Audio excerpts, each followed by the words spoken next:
Welcome, everyone. Thank you for joining in. Let's start. And before we read the prayer for today, let's take a moment of silence to gather ourselves and invoke Mother's presence.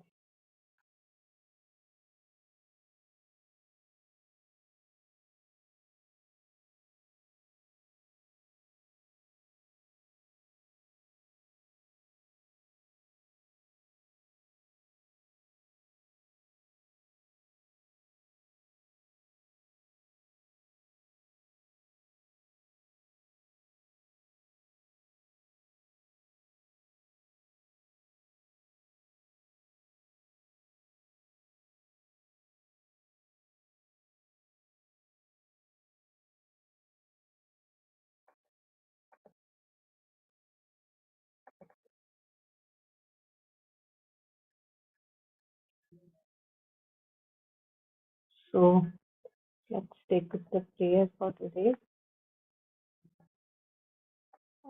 Yeah, would anyone want to read it? Yeah, I'll read. Yeah, okay. This mental being, which throughout my individual existence had the power to set all my faculties working, deep devotion for thee, infinite compassion for men, ardent aspiration for knowledge, effort for self perfection, seems to have fallen into a deep sleep and no longer sets anything at all in movement. All the individual faculties slumber, and the consciousness is not yet fully awake in the transcendent states. That is, its wakefulness in them is intermittent, and in between there is sleep. Something in this being aspires for solitude and absolute silence for a little while, so as to come out of this unsatisfactory transition, and something else knows that it is thy will that this instrument be consecrated to the service of all, even if this must apparently be harmful to this its self perfecting. Something in this being tells thee, O Lord, I know nothing, I am nothing, I can do nothing, I am in the darkness of inconscience. And something else knows that it is thyself and thus the supreme perfection. What is going to come of that? How will such a state come to an end? Whether it is inertia or true patience, I do not know. But without haste or desire, I lie at thy feet and wait. Can I read it again? Yes, please. Why not? This mental being, which throughout my individual existence had the power to set all my faculties working, deep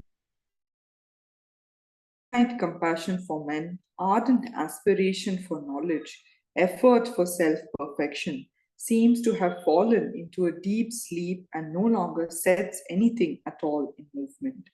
All the individual faculties and the consciousness is not yet fully awake in the transcendent states.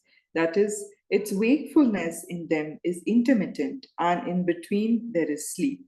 Something in this being aspires for solitude and absolute silence for a little while, so as to come out of this unsatisfactory transition, and something else knows that it is thy will that this instrument be consecrated to the service of all, even if this must apparently be harmful to its self perfecting.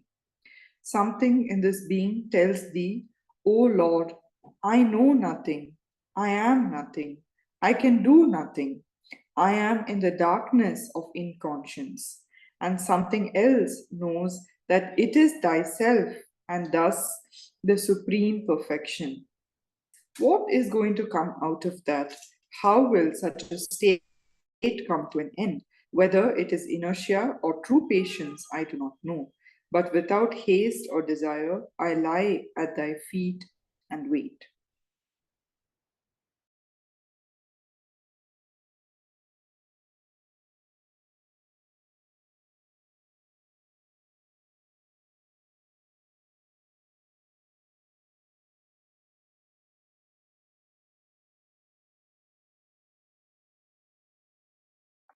Yeah, thank you.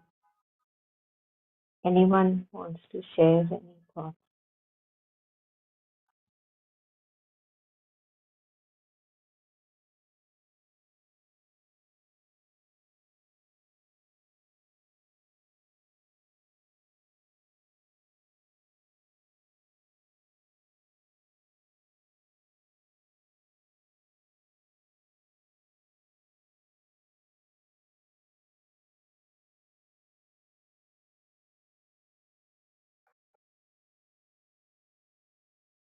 So we'll maybe start reflecting slowly, bit by bit, and then whenever one wants to share, you can please unmute and share.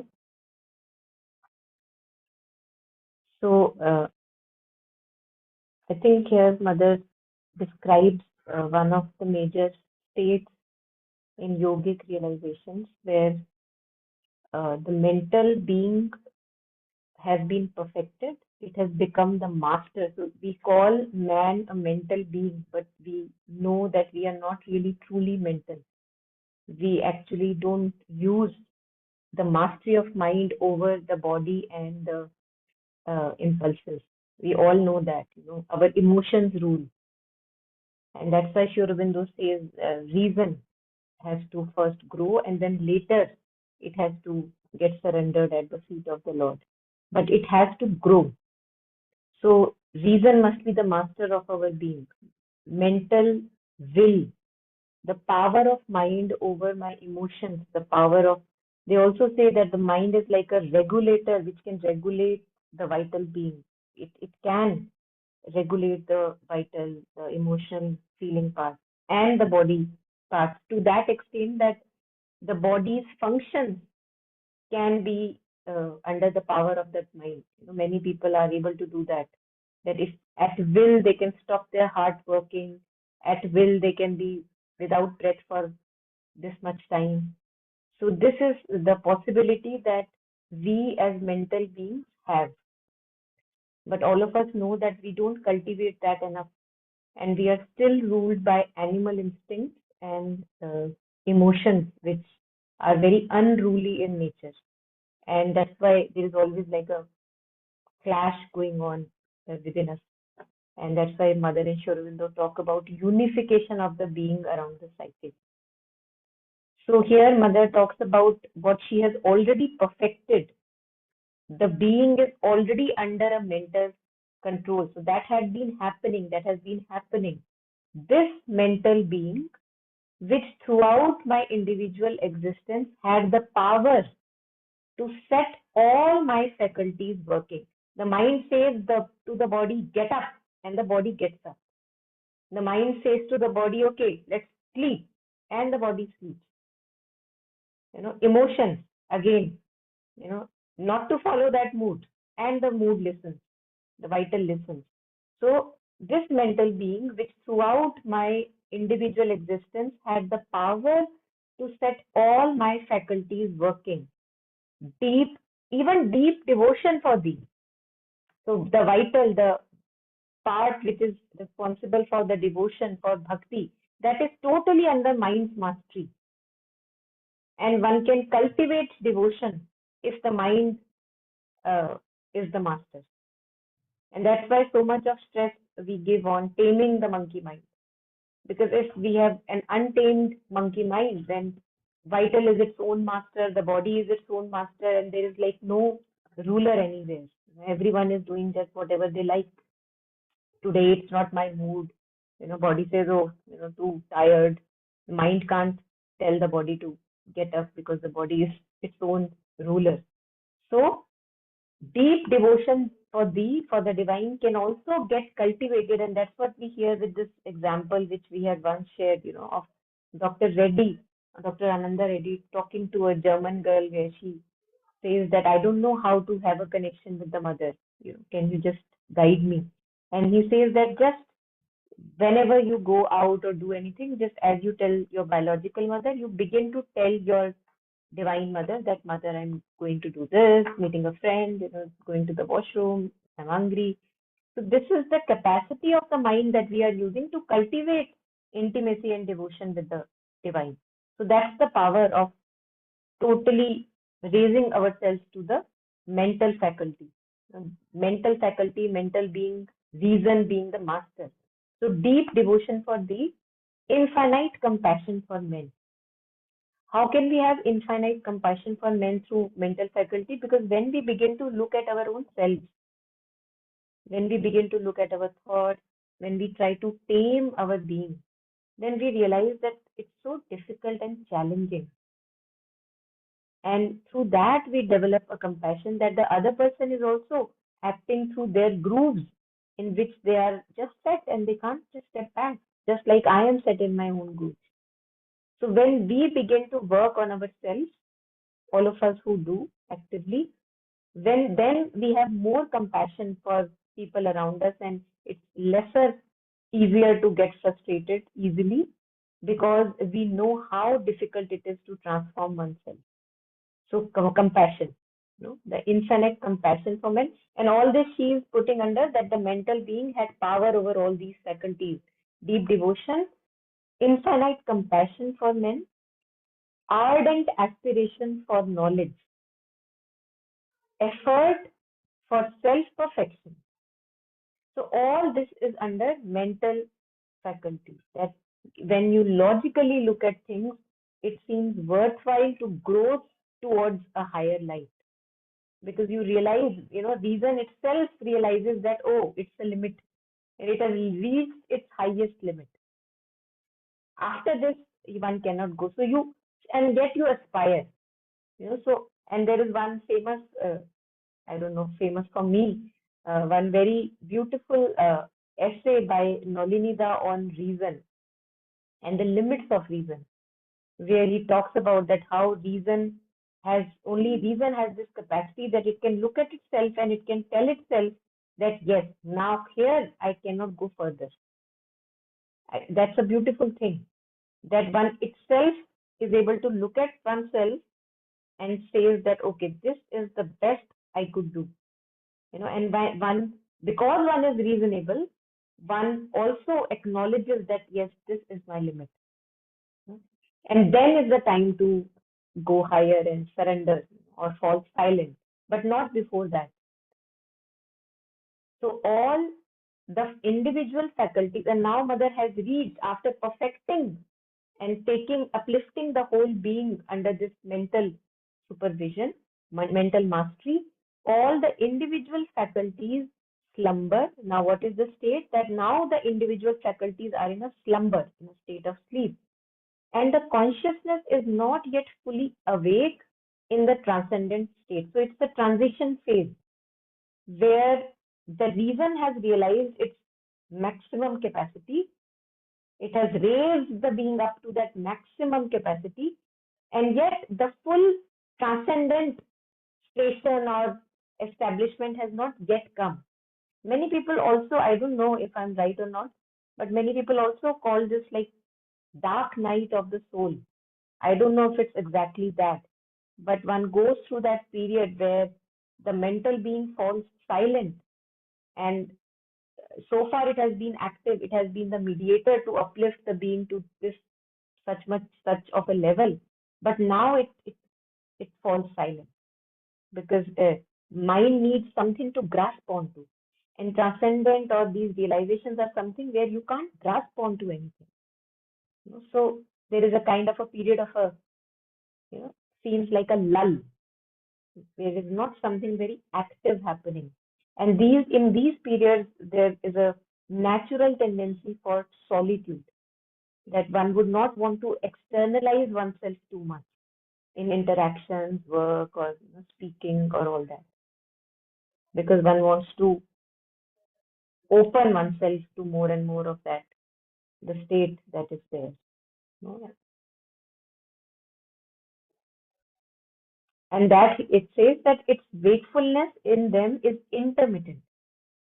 So it's not completely sleep, there is a waking in between, but since the mind cannot hold on to these spiritual experiences, and that's why Mother calls it a little bit of kind of a sleep for the mind, because for us, mind is active, all the time active, holding on to, grasping onto opinions. That's what an active mind is. But here it has no place. Reason has no place in this divine realization right now, in this phase. So she says that its wakefulness in them is intermittent, and in between there is sleep. Sleep in the sense of what we call as wakefulness, generally,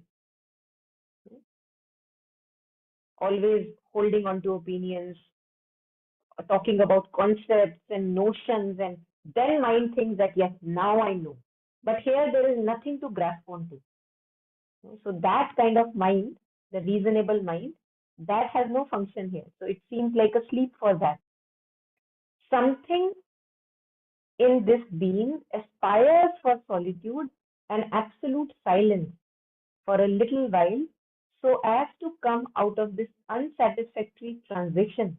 So, one is in a kind of a middle zone where nothing to grasp onto, the full realization yet has not come, so something in the being aspires for solitude and absolute silence for a little while so as to come out of this unsatisfactory transition.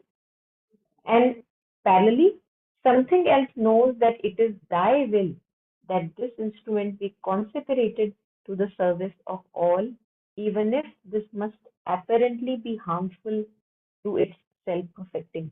We see this with many masters, where, for example, Jetsunma, she could have chosen easily to remain in that cave and do her own sadhana more and more, which she wants to do, would have liked to do.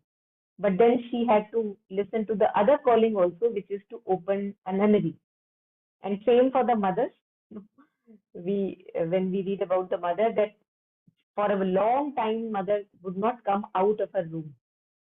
But then she knew that she had to do this for the people there, so of the ashram in getting involved and just tirelessly working with all the things in the ashram because it has work. That's her mission. So here, where is it? Yeah, it's something else knows that it is thy will that this instrument be consecrated to the service of all, even if this must apparently be harmful to its self-perfecting. So for self-perfecting, one goes deeper and deeper into that individual path. But one has to pull out of that individual path because one also has a mission to fulfill. So that's why mother says it must apparently appears again, not completely, but apparently be harmful for this, for its self-perfecting, and yet it has this externalizing has to be done. Yeah, so rest we can take later. Anything here, anyone? Yeah, so Monica, I have one query. Uh, in case of Jetsunma uh, or mother, I don't know, but uh, isn't it stage by stage? Like, when Jetsunma would have, I'm just like presuming, you please correct me, like, would have gone to the cave and stayed there. At that time she wouldn't have known na, ki, I'll reach a point where would want to come out, start a at that time what would have appealed, or the search would have been to find herself and this liberation only na. I'm just thinking from a regular mind ki ye step by step aate pehle se, like like the you say na ki there was a larger mission, like now uh, for us we already know कि no mukti नहीं उसके आगे, but uh, uh, conviction wise or feeling wise what appeals is mukti, liberation. उसके आगे का will it happen as you grow more in this, or did it happen to them also, like stage by stage, or was it a clarity? That is what is coming to my mind, like. No, I think what you're sharing is correct because we see that's why mother in the first paragraph shares that she has already attained that kind of a mastery which we don't yet have. So, and as you rightly said, Jetsunma for those many years would not have, she would not have opened. That's what we can say, that she would not have directly opened that melody, before doing all that sadhana that she did. So I think I would resonate with that, that individually we would know. And that's why it's called Swadharma, the unfolding of our truth. Only the person going through that would know what is right now important for me. For some of us, it could be right now that we are called to that solitude and we must follow that call. For some of us, it could be, yes, I am being called to the solitude, but I know that this is also my mission. So some degree of perfection, some degree of relative realization must have been there. That's why one is aware of both.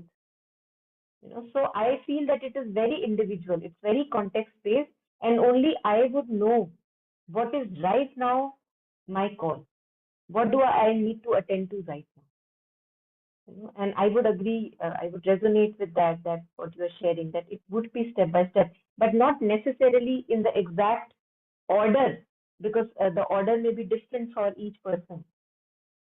But of course, we have to have mastery over the impulses of the nature, over the body of relative degree, and a silence in the mind at will. You can be silent. That mastery would need to be there. A little bit of what you were sharing, a relative mukti would need to be there, so that this externalizing can be beneficial for people with whom we are interacting. Because in an untamed state, when I interact, then that externalizing is, we know all of us that it's mostly harmful. So, yeah, I would say that we all need uh, a relative degree of solitude, a relative degree of sadhana, and perfecting of the mind, perfecting of this instrument. And then when we externalize ourselves, then we can be of benefit to others. But here, Mother has reached that relative degree of mastery, and that's why she can say that although I would like to go there, but I know that my work lies here. So she has that contentment in her heart, which usually most of us don't have, because we have uh, that relative degree still to be achieved. So that's what I would say. Yeah. But what I am trying to understand is that in this yoga, we say that it it goes beyond mukti, right? Liberation. But there are like different schools of thoughts also, na? तो वो मतलब if you go for liberation, mukti, and also uh, how would we know that like right now what feels good, or which resonates is mukti, liberation. That is my level. So I don't know if if I want to go beyond that, or that is not coming as a natural thing to me, then for Beautiful. Yeah. yeah, so this then integral yoga would be like I have to force myself ki no, that is the way, which is not coming No, under se. no, no, So no. We don't have to do, yeah, see, your answer lies in the next words, next few lines with Mother. So where Mother says, I know nothing, I am nothing, I can do nothing. Right? So we don't know our Swadharma. We don't know what is to be the step-by-step procedure for me. And that is why Mother has made it easier for us. The only thing that is asked in integral yoga of us is not to actually, of course, we can out of love read synthesis of yoga, life divine, and all this. The only thing that we hear repeatedly again and again in integral yoga is love the mother, give yourself to the mother, open yourself to the mother. Don't we, hear this again and again? Cultivate a love and intimacy with the mother. And then we are guided. So this is the so such it has been made so simple for us that I don't know. Now we can say, Mother, I don't know whether mukti is my path or what is my path and what is mukti. I don't know. But you know. So what do I have to fear? Why do I have to be skeptical of my path? So when we open our consciousness to the mother and we keep mother in all the movements of our life, she does the yoga for us. You remember once we had shared, somebody, I don't remember who, said to the mother that, Mother, I've been reading and whatever, reflecting in this path of integral yoga for so many years. but I don't know whether I've got something, attained anything. Am I doing it correctly? So mother says that no, of course not. You don't have to do the yoga yourself. You're doing it the wrong way, she says. She says, you just open yourself to me, give yourself to me. I will walk the path for you. So we can let go of all the burdens because we don't know. And in the next few lines, mother says, I know nothing. Of course, we don't know what is to be unfolding for each one of us. What is the path of integrative yoga? Since it is swadharma and individual unfolding, how do I know what is my unfolding? Whether is it externalizing, whether it is internalizing, who knows? But when we open ourselves to the mother, when we not only in thoughts but viscerally in the body keep close to the mother while sleeping, while waking up, everywhere, then gradually we get a knowing from within, and that knowing is mother's knowing, which guides us on the way. Simple. No? Thank you. Yeah. Mm.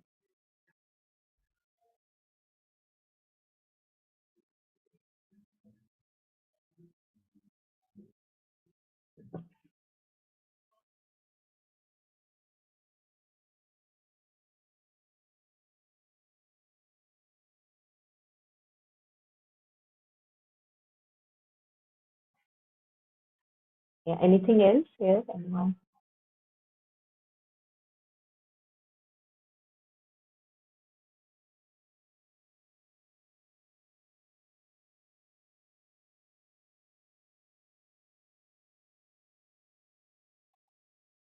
Okay, so I'm just moving on.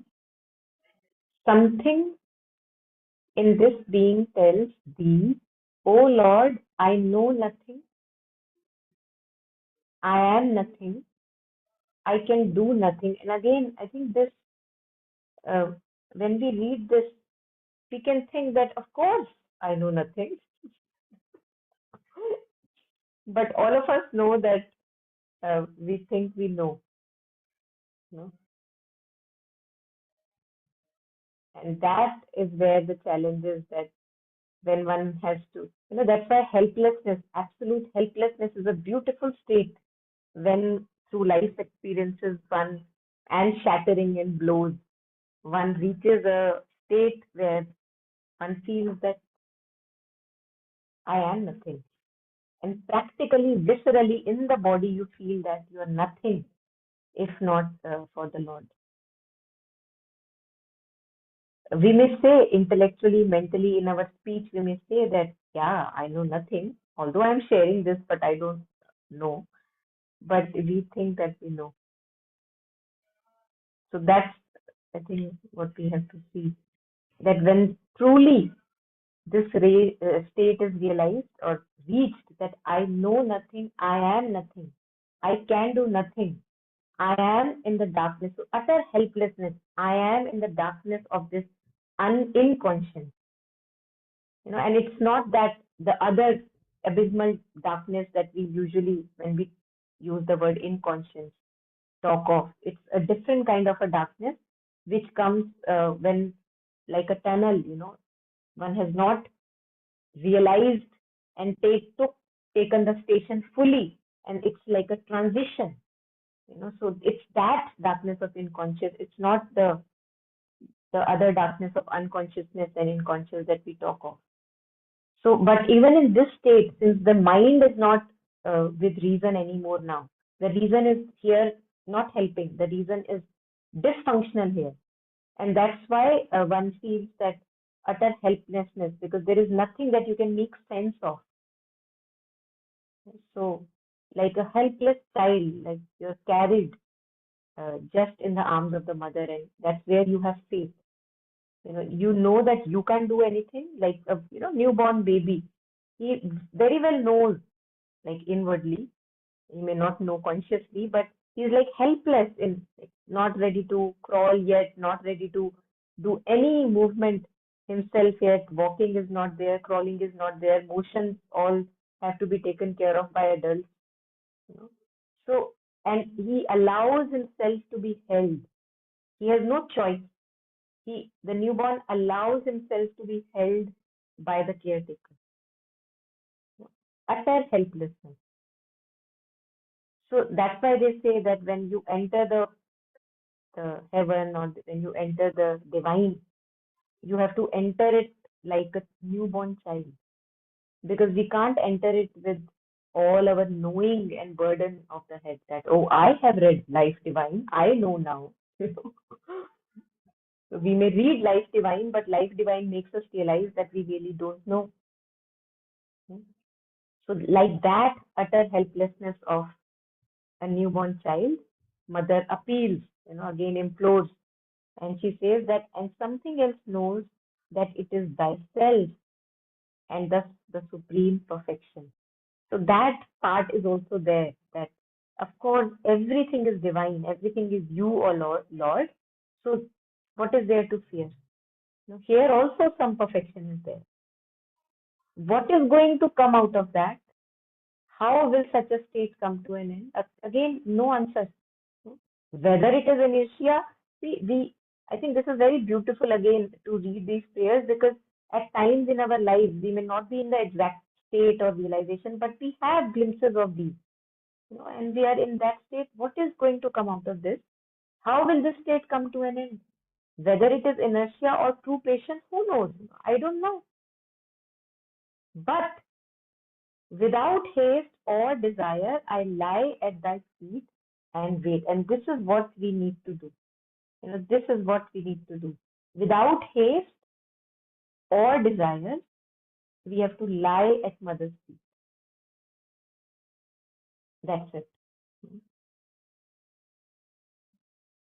We don't know what is to happen. We don't know whether this transition phase or whatever phase is in our life, good or bad, or what is it going to bring. Am I calling it like a magnet to myself, or have I generated it? I don't know.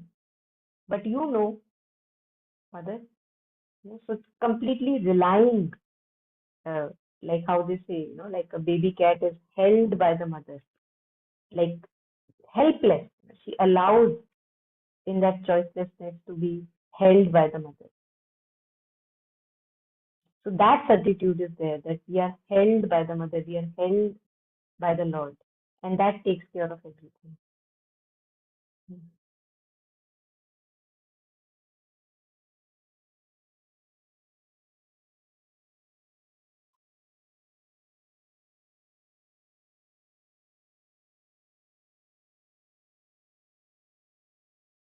Yeah.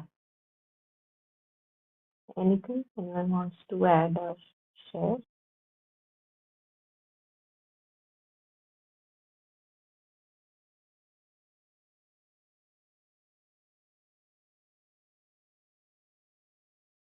Okay, so people seem to be on a holy break, not speaking holy break.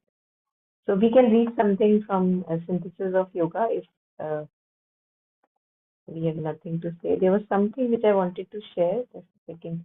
Since this was talking of purification of mind, raising, uplifting the mind to such a state where it is now the master.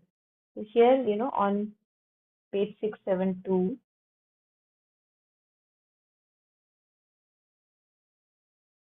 so he talks about raising the buddhi, because buddhi is impure when it is under the distortions of impulses, instincts, and vital, desires.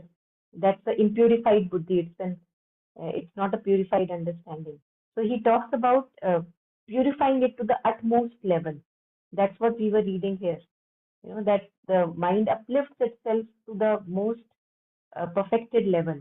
So we can just read maybe this bit, this paragraph, and it may, I don't know, it may resonate, I feel. So just this one.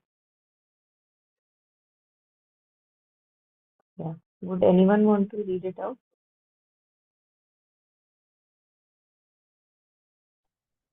Yeah, Sadaji, you can go ahead. Or Meera. No, Taru, you read. Yesterday also, I also unmuted. Yeah, Okay. no problem.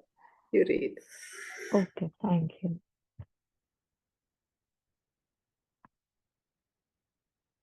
The third and noblest stage of the intellectual will and reason is an intelligence which seeks for some universal reality or for a still higher self-existent,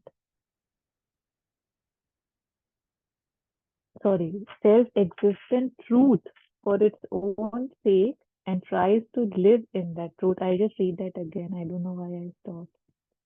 The third and noblest stage of the intellectual will and reason is an intelligence which seeks for some universal reality or for a still higher self-existent truth for its own sake and tries to live in that truth.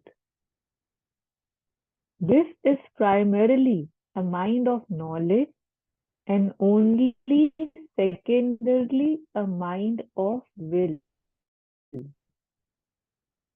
In its excess of tendency, it often becomes incapable of will, except the one will to know.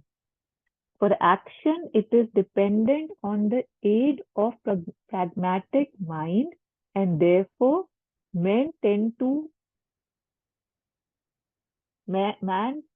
in action to fall away from the purity of the truth. His highest knowledge holds into a mixed, inferior, inconstant, and impure effectuation. The disparity, even when it is not an opposition between knowledge and will, is one of the principal defects of the human buddhi. But there are other inherent limitations of all human thinking. This highest buddhi does not work in man in its own purity. It is assailed by the defects of the lower mentality, continually clouded by it, distorted, veiled, and prevented or lamed in its own proper action. Purified as much as may be from that habit of mental degradation, the human buddhi is still a power that searches for the truth, but is never in full or direct possession of it. It can only reflect truth of the spirit and try to make it its own by giving it a limited mental value and a distinct mental body. Nor does it reflect integrally, but sizes either an uncertain totality or else a sum of limited particulars. First, it seizes on this or that partial reflection, and by subjection to the habit of customary mind, turns it into a fixed, imprisoning opinion. All new truth it judges from that standpoint. It has thus formed and therefore puts on it the color of a limited prejudgment. Relieves it as much as possible from this habit of limiting opinion. Still, it is subject to another affliction, the demand of the pragmatic mind for immediate effectuation, which gives it no time to proceed to larger truth, but fixes it by the power of effective realization in whatever it has already judged, known, and lived. Freed from all these chains, the buddhi can become a pure and flexible reflector of truth, adding light to light, proceeding from realization to realization. It is then limited only by its own inherent limitations.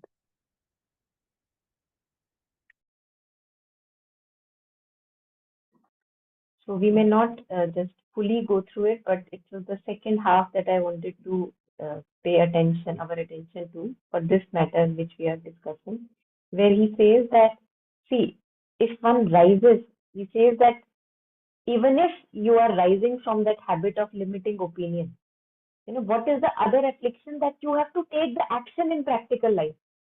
The practical life will not keep on waiting forever that, okay, let me realize the truth and then give you an answer. Because the admission of child school or, something else, the job offer that you have, which is hanging around, that's waiting. So he says that you may release it as much as possible from this habit of limiting opinion. Still, the other affliction is this demand for the pragmatic mind for immediate effectuation. Ki abhi answer chahiye hame. That's how our life is, which gives it no time to proceed to larger truth. We know that whatever we have understood so far, when we are crossing our thresholds, there is more, there is more, there is more. But where is the time to reach that more? Because here, something is waiting my response. So that's the limitation that one feels in fully rising. So, and this part also that you were reading, yeah, this one, where the buddhi is distorted by the clouding. The highest buddhi does not work in man in its own purity. It is assailed by the defects of lower mentality, continually clouded by it. We all notice it happening.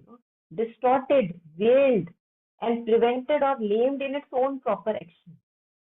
Purified as much as may be from that habit of mental degradation, the human buddhi is still a power that searches for truth, because one knows that there is more. There is a knowing that tells, no, there is something more, there is something more.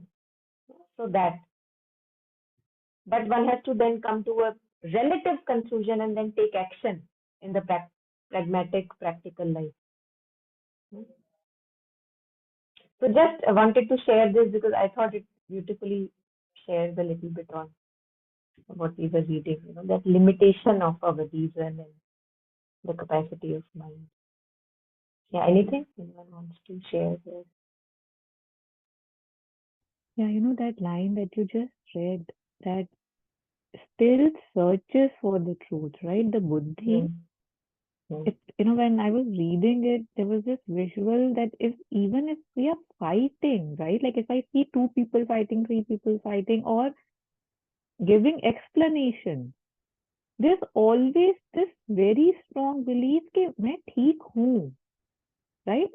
And obviously that's relative and that's limited, but there's something in me very badly who wants to say that, but I was right. I wasn't lying. I want the truth, right? And that could be as distorted as anything can be, but that inner thing does want to be told or acknowledged that I wanted the best. I want to do the right thing. And in my doing that right thing, that's different.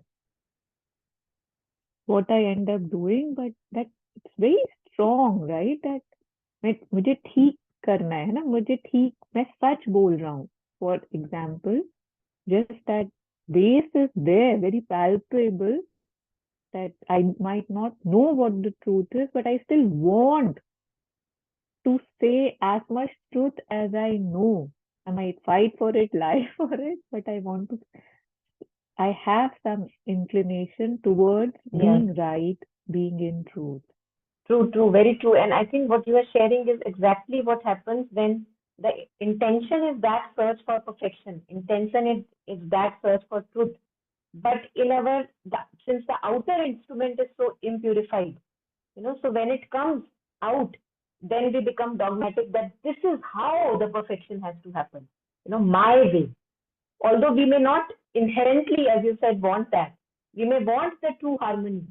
But when it comes out of that impurified filter, of our ego consciousness, we end up actually having a clash with the other person rather than creating more harmony. Yes.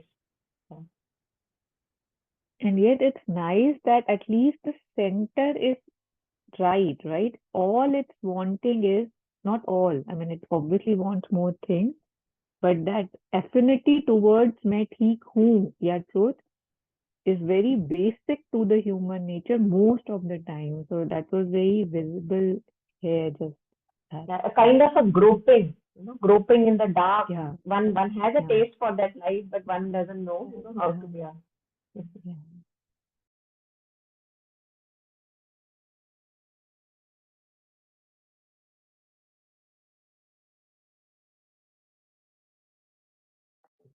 Okay, just touching upon something else. So I'm not going into detail in this one. I just wanted to share. You can read it on your own when you have time. So something. So now we talk about mental silence, and it's very important, as I think what Shweta was sharing regarding that it has to be step by step. So mental silence cannot come before it is dangerous. In fact, the mental silence is dangerous if the reason has not been well developed and uplifted to its maximum limit. It's almost as good as dumbness then. So that's why Sri Aurobindo would say reason is the helper, but later reason is the bar, because then it has to fall silent. So there was this essay by Nalini Khan Gupta on mental silence, and it's not a very big one, it's a short one. So I thought that maybe we could touch upon this since there is time. Yeah, so maybe if one could read this one. Yeah, Monica, I'll read. Yes. Mental silence. Normally, the mind is in turmoil. It is eagerly active. First of all, it is preoccupied with its problems and wants their solution. It knows only to think, to see pros and cons, weigh, reason, deduce. It arrives at some kind of conclusion which brings success or failure almost at random. Apart from the conscious or voluntary activity, there is in the mind a whole region of involuntary activity. That is to say, it is assailed on all sides by 100 thoughts, ideas, and notions that come from outside and fill your brain cavity and over which you have no control. Each one tries to push forward, secure a place for itself, claim satisfaction and fulfillment. They are all moving at cross purposes, and mind knows no peace or issue. It is possible to put a violent pressure upon oneself and forcibly push out all the confused movement and make the mind vacant. But the effect of mental will upon mind, cannot be perfect or enduring. Besides, it is not vacancy that is our goal. Some other way and manner has to be found for stilling the mind's activities.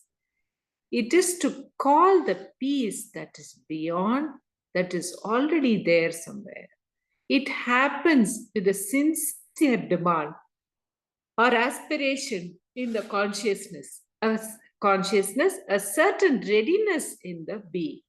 When that happens, something in the manner of the Upanishadic, what is that? Vivinuta. Yeah, I think it's Vivranute Tanum Swam. That's what I can read from here. Okay. Doesn't matter. We have the English translation. Okay. He unveils himself his own body. You feel as if a sheer blank, even a black void has entered into you and captured you. In the very midst of whirlwind activity comes to a dead stop. Nothing is there now, no idea, no thought, no notion, no motion, even an immense emptiness has eaten up, engulfed everything. Keep steady and await. In that stillness, something rises up and up and goes out beyond, a tranquil beam of consciousness. And then something descends. From afar, a peace, luminousness, authentic and absolute in its reality. It comes down, enters into you, possesses your brain and body. It has, you found, resolved all problems, harmonized all contraries and conflicts, for it comes from the home of Mother Truth. Now you do not strive, but you know you do not grope, for you are led.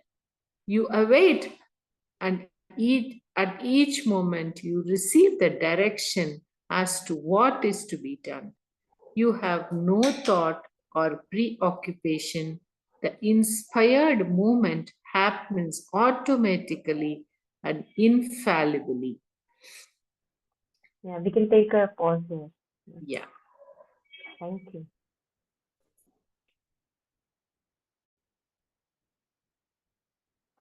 I think the language is really so crisp and beautiful. It really said comes right into you when we read it. So this is what I think this has been almost the theme for our sessions lately. This creating this emptiness within, and the mind cannot create this emptiness unless and until we reach a point, while reasoning again and again and again and again in life, we now come to a point where reason actually seems futile. We see its limits, and we now are convinced to become unsure of our thoughts and feelings. So through experiences, through have been using the instrument enough, in fact, overusing, abusing it, now we have reached a point that now we know that there is no point remaining in thoughts, storylines, and feelings. Then a surety can come in the being that, okay, what I want is actually silence and stillness and no mind activity. So we have to reach this point. I thought this was in connection with what the prayer that we were reading, that we have to reach this point where we have used our thoughts enough. We have been in the domain of feelings, thoughts, storylines, trying to unsolve the dots within the floor of that ordinary ego, limited mind consciousness. But now we know that true resolution, a true resolution, we can never ever achieve on that domain. So then convinced, the mind, then he says, aspires, the mind aspires for a true peace and silence and stillness. Now it loses interest in those thoughts and the passive activity of thought that happens. There's ripples, that keep on repeating, coming to you. So you didn't ask for the thought.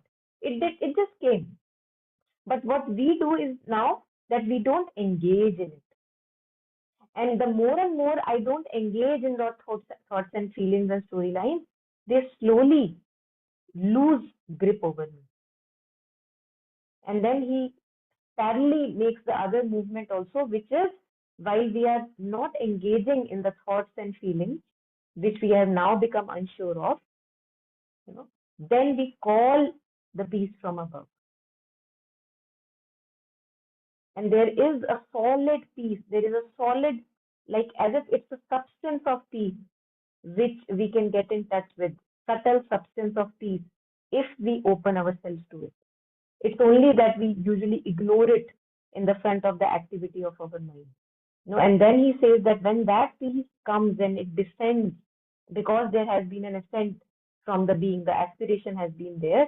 Now he says that nothing is there now, no idea, no thought, no notion, no motion. All of that you have been now convinced, not remaining anywhere. An immense emptiness has eaten up, engulfed everything. Now what we have to do? Keep steady in this emptiness. Keep waiting. We don't know how long that wait can be, but we just wait, because it's beautiful to just be with that stillness and emptiness. In that stillness, something rises up. So like a movement of like a flame, it rises up and up. It goes out beyond, tranquil beam of consciousness. And then when it goes out, because now the brain lodged mind consciousness we have become unsure of. So now it can go out. Then something descends. From afar, a peace, luminousness, light, authentic and absolute in its reality. So you feel it tangibly in your being. People may say that you have nothing, but you know what you have experienced. Nobody needs to admit it to anyone, only for us.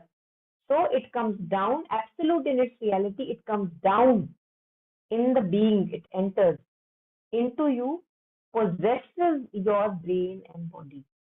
And this is a true possession. It's not that we are talking of untangible things, intangible things. This is a true possession. It has, you find.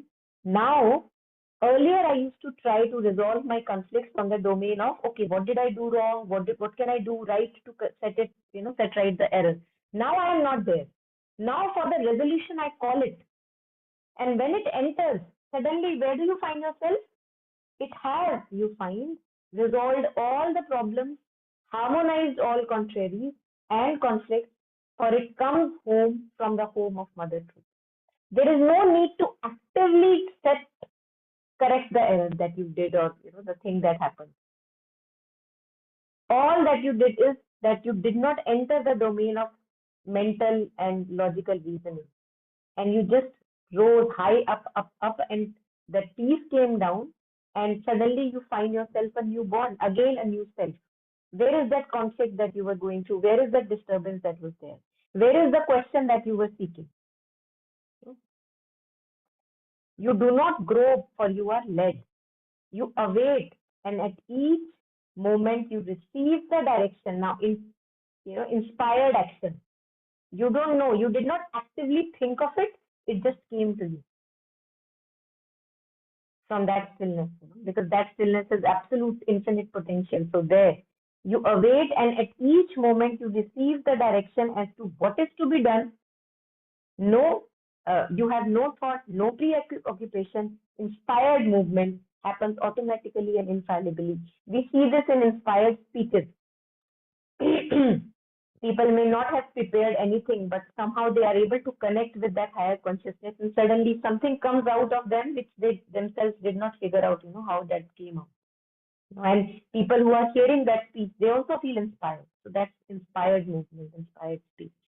But for that, the first thing which is foremost is to become unsure of our own idea, so that stillness and emptiness can be created, and then that movement of rising up and then calling down of that higher source and consciousness.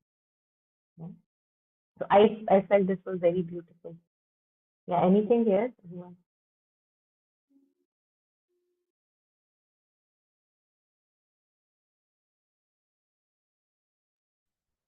Yeah, where you were, you don't grow because you are led. That was really beautiful. You do not strive, but you know. You do not grow, for you are led. And like you said, you won't be able to answer what you have. You won't be able to answer why it is okay, or why you won't feel the need to answer even, or give justifications or anything.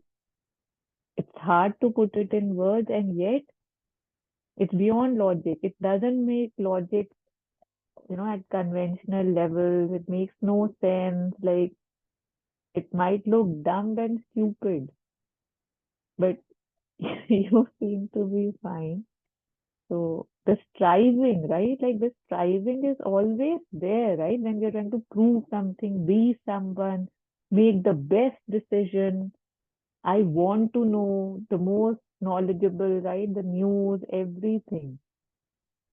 But then this stops, and you don't know what you know, but you know, and you do not grope. And we were talking about groping, right? You had used this very word, the last thing, that you do not grope, because groping doesn't have any focus, right? It's just jo mil jaye, right? Whatever is I can find.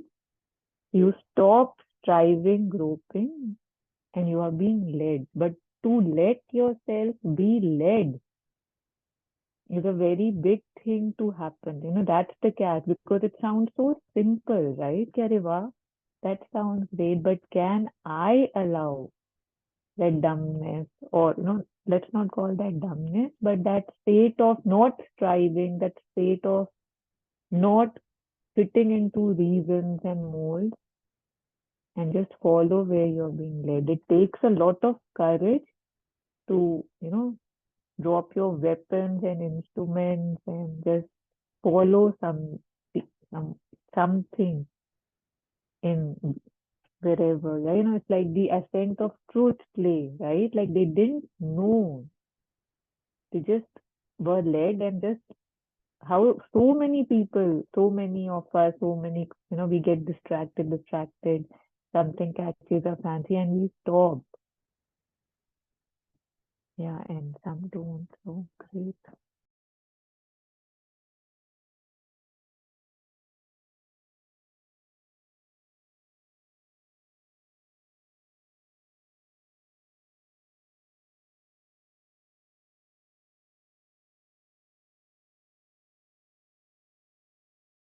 So I'll just share this passage later on the group. You can go through it fully. I think it's really, really beautiful, very crisp and clear.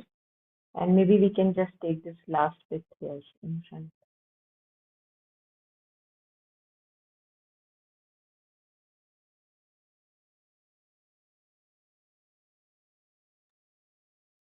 A Can I read? blankness. Yeah, yes, Shweta, please. Yeah. A blankness is needed, a white emptiness somewhere behind, even if one does not come and occupy the front too. Give up the personal choosing and wait for the higher direction, the divine, to do what you with you whatever it wills. Given the requisite silence and reliance, the decision comes inevitably and you're moved to do automatically what is required to be done from moment to moment. At first, you may not get the knowledge of the why and the wherefore of your action. You act merely as an automation, but with the luminous silence within and a tranquil aspiration attending, which stops there. But with a luminous silence within and a tranquil aspiration attending. When once you have been trained in this unquestioning docility, then knowledge will be given to you gradually. At first, only a few steps ahead, later on, for a fuller and completer perspective.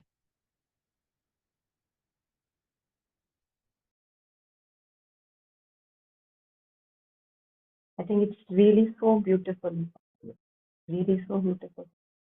So first, it's like almost like one is tested, that one is able to maintain that silence and to able to get that direction, the inspired action. And one has no knowledge, as you were sharing, that we don't know where it came from, but I know that this is what where I want to go. I don't know why, but I know this is what, you know. And then he shares that with if there is a tranquil aspiration, there is no agitation to know. This comes in Mother's prayers and meditations again and again that I don't know, but there is a certitude. So that tranquil aspiration we see throughout in Mother's prayers and meditations. That it is not a restless agitation that, oh, I'm so eager to know and, just tell me how to do it or where to be. So that restlessness we don't see. And that is the quality that one has to, I think it's not an active thing. You just fall into that space where there is a tranquil aspiration. There is a certitude, there is a faith, there is a silence that you are able to maintain because one is unsure of thoughts and the limited ideas. So when that is there and the inspired action comes and the inspired words come, so he says that you are given the direction, but you don't have yet the knowledge that how the direction is coming. The process, the working, you don't know right now. But he says that that also is given to you in time.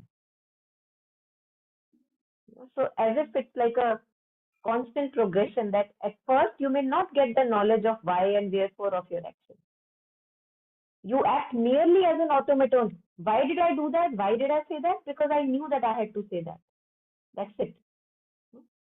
But with the luminous silence within and the tranquil aspiration attending which you have, in the background, when once you have been trained in this unquestioning docility, so as if one is, like a servant to the divine, unquestioningly he serves the divine for long, long, long years, lifetimes, whatever. He doesn't ask a question. And then, this in an unquestionable loyalty that he shows, the knowledge is also given to him. It's not that he asked for knowledge. When once you have been trained in this unquestioning docility, that are you ready to give up, even if you don't know how it is coming to you? Are you ready to take this action? Although it may appear very mad person like, irrational, completely illogical. Like, we see Sri Aurobindo, when he decides that he gets this command to go to Chandranagar. Of course, he doesn't give any explanation to anyone that, okay, why am I getting this? What is the reason and rationale behind it? But he knows that he has to. It's like an adesh. So when you have been trained in this unquestioning docility, then knowledge will be given to you gradually. At first, only of a few steps ahead. Later on, for a fuller and a completer perspective. So just that being devoted to the truth, being devoted to the higher, if that is enough for me, that is my test, that I really don't want anything from surrender. This just true surrender to the divine is enough for me. I know this is right for me. And then whatever has to come and follow, that comes later.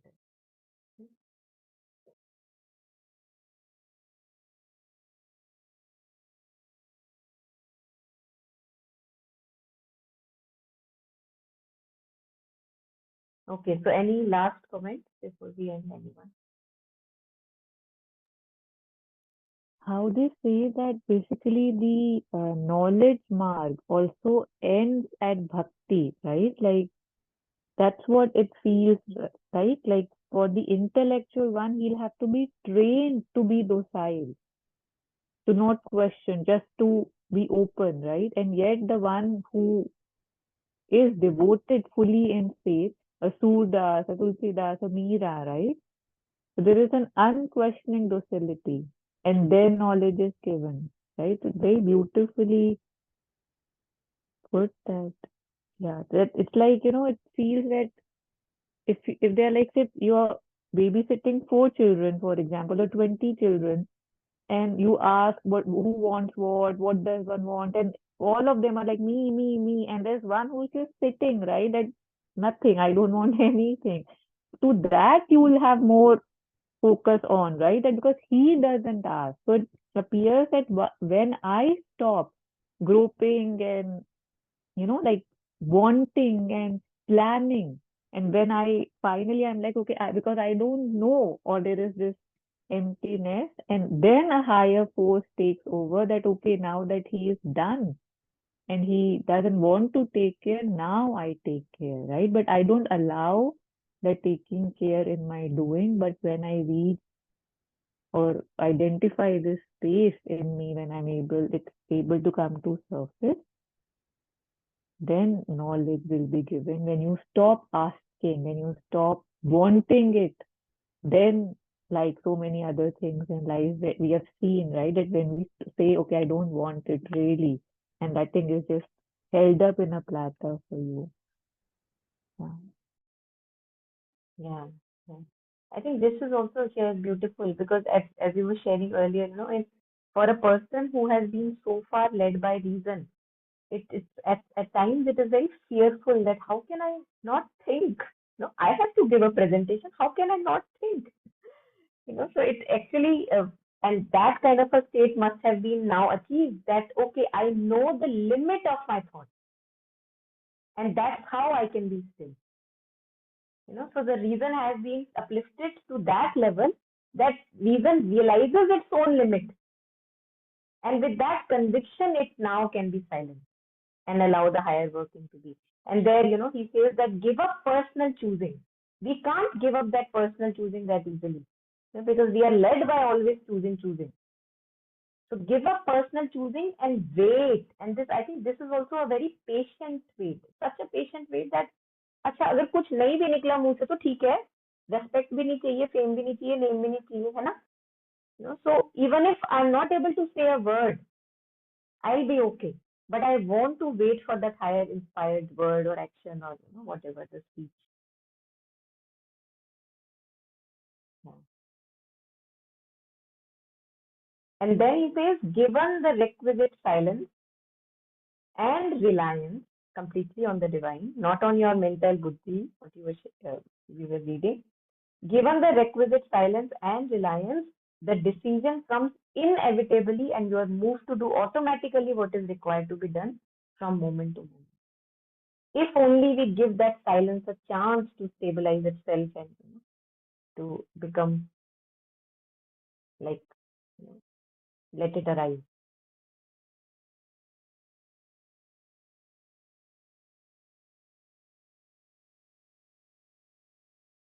And I think here it feels to me that one must have, at least relatively speaking, reached such a state that one really is not looking for anything from what the action in the world. No fame, no name, no respect, no ambition, nothing. And that's when I can be fully silent and wait for that inspired thought or whatever to come. Otherwise, the mind will be fearful that what would happen if nothing comes out of my mouth. Then the fear would be there. Yeah. Okay, so any last comments before we end the blog?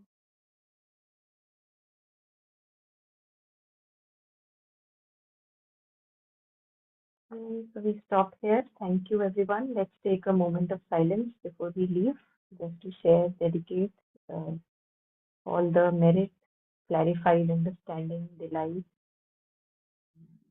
with all of the sentient beings. May we have fullness and contentment in life, and lots of joy and progress and delight in our life.